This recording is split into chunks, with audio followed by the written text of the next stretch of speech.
dans les rues, se sont perdus des enfants, jetés avec des frondes contre les vitrines, dont le seul tort était d'avoir un cœur.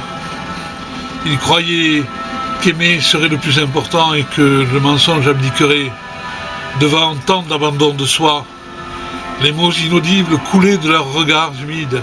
Ils ne voulaient qu'aimer et être aimés, des enfants, juste des enfants, sans cynisme et sans calcul.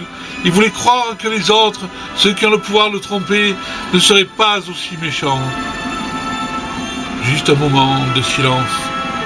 Un trou s'est ouvert dans la terre, un trou sans fleurs, sans œufs, un trou fait dans ses cœurs par les mensonges de l'assassin. Ils voulaient juste encore donner une chance à ceux qui mentent toujours aux enfants. Bientôt il n'y aura plus d'enfants. Les enfants n'avaient besoin que de cet amour impossible. J'ai demandé à un grand soldat d'ouvrir la vareuse de son uniforme. J'y ai vu un trou noir en forme d'enfant mort. J'ai fléchi un genou à terre, puis je me suis pris la tête dans les mains pour ne pas être aveuglé par les lueurs sombres de ses gloires. Il y avait plein de lumière noire dans le trou, en forme d'enfant mort. Je me suis demandé un instant de folie, est-ce une porte vers l'éternité? Mais non, c'était l'enfer, illuminé comme un vieux bordel. Et même au fond, j'ai cru y voir une ou deux cornes en forme de brume. Ce n'était ni le matin, ni la nuit. Je ne me suis pas réveillé de ce cauchemar, puisque je ne dormais pas. Plus tard, j'ai voulu parler à une femme sénateur dont le corps à gauche était suspendu par un élastique de chaussettes de Staline démocrate. C'est nouveau.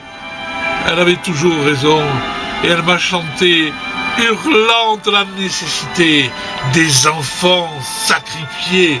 Elle hurlait aussi son innocence, désignant les autres dont elle voulait la place pour enfin faire du bien avec du mal.